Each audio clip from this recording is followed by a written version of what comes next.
most merciful.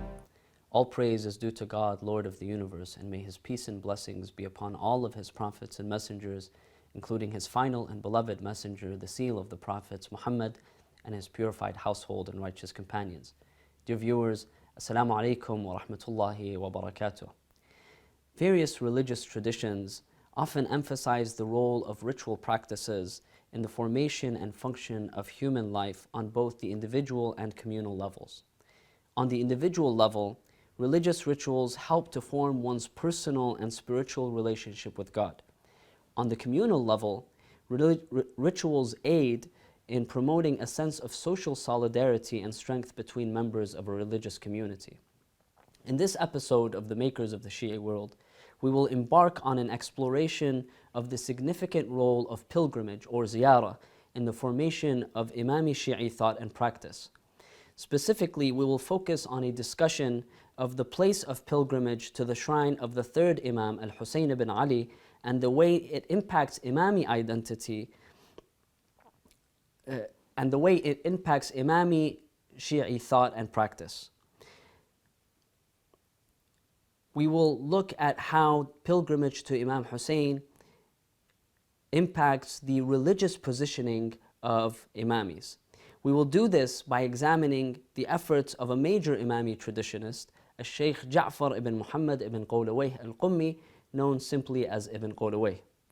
Ibn Qulawayh is one of the most reputable Shi'i scholars of the 4th Islamic century, or the 10th century CE. Many biographers and notable scholars have lauded him with various celebratory epithets and commendations. While little information is available about his life, Ibn Qulawayh was probably born in Qom around the beginning of the 4th Islamic century and seems to have commenced his religious education there before moving to Baghdad to teach there until the remainder of his life. He is also said to have traveled as far as Egypt in search of hadith reports. Several prominent scholars are listed as his teachers, including the famous traditionists Sheikh al-Kulayni and the Sheikh al-Saduq. Sheikh al-Mufid, the renowned theologian and jurist, would be counted among his major disciples in Baghdad. Ibn Qulawayh died in either the year 368 or 369 after Hijrah, or 978 or 979 of the Common Era, and was buried in the vicinity of the 7th and 9th Imams Musa al-Kadhim and Muhammad al-Jawad in al-Kadhimiyya, a suburb of Baghdad. Ibn Qulawayh seems to have been a prolific author.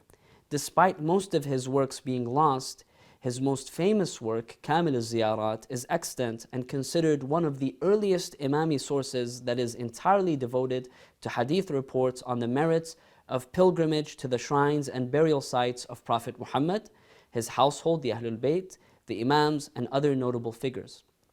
This work has also been translated to English. In his introduction, Ibn Qulawayh states that he produced this work to make clear to its readers the significance of and virtue in performing the pilgrimage to various burial sites, with a special focus on pilgrimage to the burial site of Imam Hussain ibn Ali. As it is well known, Imam Hussain was tragically massacred along with most of his male family members and companions in Karbala on the day of Ashura, the 10th of Muharram, in the year 61 after Hijrah, or 680 CE, by an Umayyad army during the reign of Yazid ibn Muawiyah. According to various reports, pilgrimage to the burial sites of Imam Hussain and the Karbala martyrs commenced immediately following their deaths and would continue into the contemporary period. Today, millions of devout Shi'is and others perform the pilgrimage to Karbala and other holy sites throughout the year. To further appreciate Ibn Qulawayh's scholarly activity and especially his production of Kamil al-Ziyarat, we may recall from previous episodes the broader historical circumstances in which Ibn Qulawayh and his contemporaries lived, that is, during a period of intellectual and communal flourishment under Buyid rule of Iraq and Iran.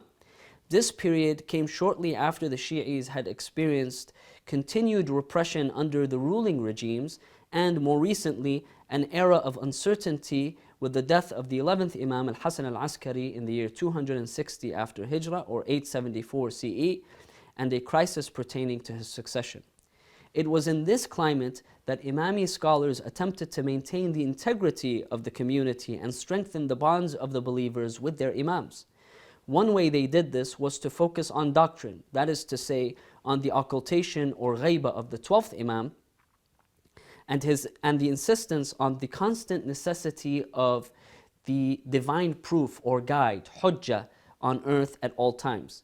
This is partially evident when we examine the specific salutations that the faithful are encouraged to recite when visiting the burial sites of the Imams, especially Imam Hussain.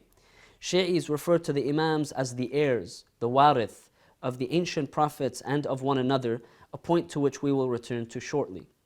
Another way was to focus on practice. It is important to note that with the coming of the Buyids to power, especially in Iraq, the public observance of distinctly Shi'i rituals and practices, such as the commemoration of the martyrdom of Imam Hussain and the celebration of the Day of Ghadir, were encouraged for the first time after extended periods of repression under the Abbasids and before them the Umayyads. It is in this context that we can appreciate the instrumental role of traditionists such as Ibn Qulawayh and his book Kamil al-Ziyarat. Kamil al-Ziyarat is composed of 108 chapters consisting of over 800 hadith reports narrated on the authority of the Prophet Muhammad and the Imams. The majority of the reports, about 70%, focus on the status of Karbala and pilgrimage to the tomb of its martyr Imam Hussain. While a complete analysis of this work is not feasible in the time that we have, I would like to give you a few examples of some of the reports narrated in this source in our exploration of Imami Shia identity formation and religious positioning, especially as it relates to the role of Imam Hussain. This positioning of Imami Shi'ism can be conceptualized on three levels. First, reports urging veneration of Imam Hussain and pilgrimage to his tomb promote individual and communal Shi'i piety and identity. Second, these reports provoke Shi'is to maintain a distinct religious, social, and political identity vis-a-vis the larger scope of non-Shi'i Muslims. Finally, reports connect Hussain and Karbala to notable figures from previous religious traditions, such as Judaism and Christianity, enabling Shi'is to establish a continual link between the past and future and complete their understanding of the divine message as one that is united with Imam Hussain at its forefront. Let us explain this idea further. First, several hadith reports in Kamil al-Ziyarat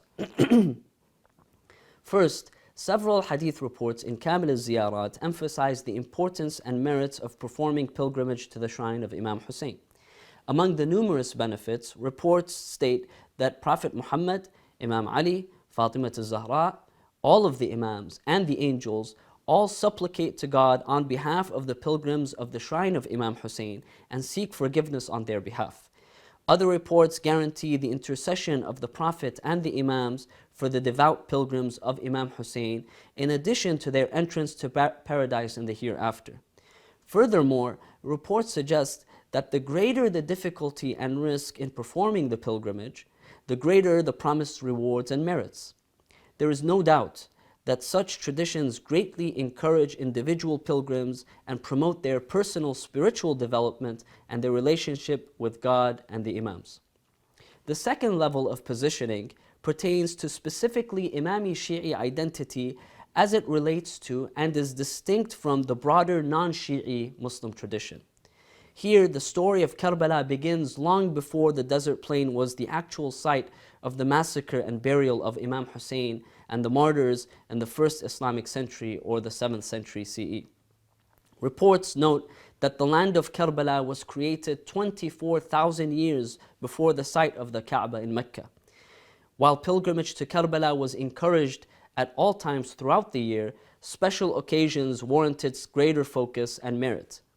To that end, reports state that the pilgrims to Karbala are given preference over the pilgrims to Mecca, such that God considers their visitation of Imam Hussain and their acts of worship on the day of Arafah, the 9th day of the month of Dhul Hijjah, before God considers the pilgrims observing the Hajj on that day. Additionally, reports emphasize the horrendous nature of the killing of Imam Hussain and his companions and the vehement condemnation of their killers. The angels and ancient prophets are also reported to have condemned the killers even before the tragedy of Karbala took place. Here, clear boundaries are drawn, revealing the special position of Imam Hussain within Islam and, by extension, his devout followers, and of course the place of his opponents and their followers. The third level of positioning pertains to Imami identity vis-a-vis the non-Muslim Abrahamic traditions. Imami Shi'ism would directly include the Judeo-Christian traditions in the formulation of its worldview, while placing Imam Hussain front and center. Reports hold that many of the ancient prophets, even before Prophet Muhammad himself, were familiar with Imam Hussein's future martyrdom and participated in the sorrowful events surrounding it. They also relate how the souls of all of the prophets and messengers residing in the heavens, as well as the angels, plead to God to permit them to descend to Karbala and to visit Imam Hussain. In one suspenseful and exciting tradition, a companion of one of the Imams relates that in one of his journeys to visit Karbala from Kufa sometime in the earlier part of the 2nd Islamic century or the 8th century CE, that is during the reign of the Umayyads, he waited until the middle of the night before proceeding to Imam Hussein's tomb for fear of being caught and persecuted by the agents of the Umayyad Caliph. When he proceeded toward the tomb, he was stopped by a figure and told to go back, for he would not be able to access the tomb. He left and returned closer to dawn. The same figure once again stopped him. The pilgrim asked the guard why he would not be able to visit the tomb, requesting permission to visit, and quickly returned to Kufa before being caught by the Umayyad Caliph's agents. The figure replied, "Wait a few moments, for Moses had requested permission from the Lord to visit, and he was granted permission and was accompanied by 70,000 angels. They have been here since the beginning of the night and will ascend once again at the end of the night." The man then asked, "And who are you?" The figure replied, "I am one of the angels who has been commissioned to protect the grave of Hussein and to seek forgiveness for his visitors." The man then related that he was utterly shocked when he witnessed and heard this. Finally, he was able to access Imam Hussein's tomb and return safely back to Kufa. In another report, the 6th Imam, Ja'far al-Sadiq, encourages his followers to continuously visit Karbala for, quote, "It hosts the best of the Prophet's sons. Indeed, the angels continued to visit Karbala for 1,000 years before my grandfather Hussein resided in it, and the angels Gabriel and Michael, Jibra'il and Mikael continue to visit him every single night." As noted earlier, special occasions throughout the year warranted greater focus and merit.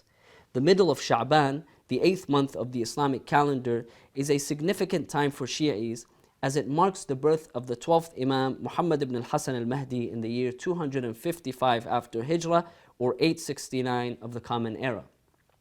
To that end, reports emphasize the significance of performing pilgrimage to Karbala on the day of the 12th Imam's birth. One report holds that if anyone wishes to meet and greet the souls of all 124,000 prophets and messengers, beginning with Adam and ending with Muhammad, that one should observe pilgrimage to Karbala on this occasion, for they all seek permission from God to descend from the heavens and visit Karbala on that day.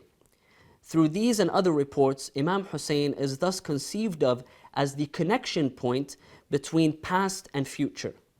On the one hand, he is considered the heir of the previous prophets, and they all look forward to him. This is evident in the ritual salutations that are recommended to recite when visiting Imam Hussein's tomb, that are referred to as the salutations of the heir or ziyarat warith. The 6th Imam teaches one of his disciples how to salute Imam Hussain with the following greeting: "Peace be upon you, O heir of Adam, God's chosen one. Peace be upon you, O heir of Noah, God's prophet. Peace be upon you, O heir of Abraham, God's friend. Peace be upon you, O heir of Moses, God's interlocutor. Peace be upon you, O heir of Jesus, God's spirit. Peace be upon you, O heir of Muhammad, God's beloved. Peace be upon you, O heir of Ali, legatee of God's messenger. Peace be upon you, O heir of Fatima, daughter of God's messenger.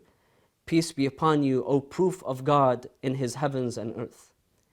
On the other hand, the final Imam comes from Imam Hussein's progeny and is his heir and avenger.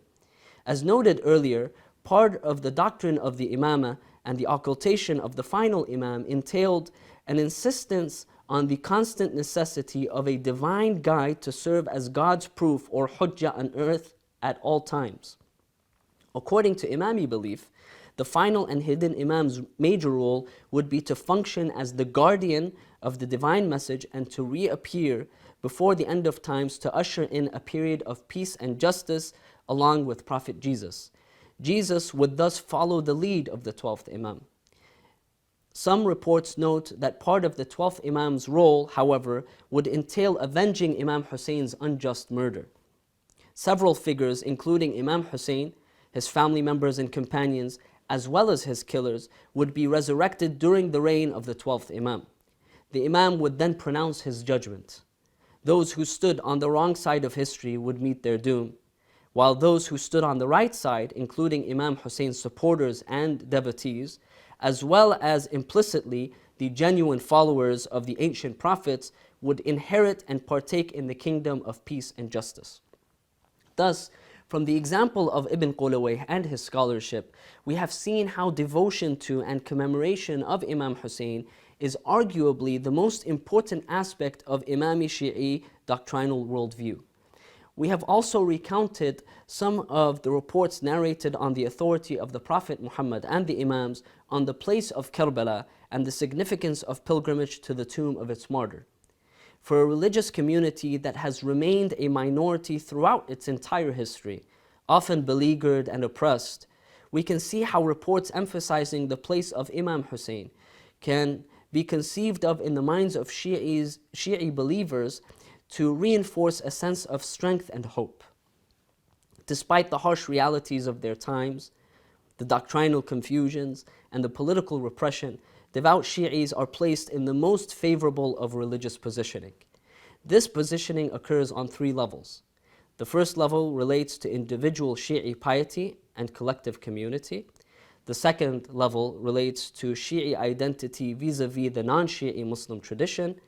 And finally, the third level relates to Shi'i identity vis-a-vis the non-Muslim Abrahamic tradition.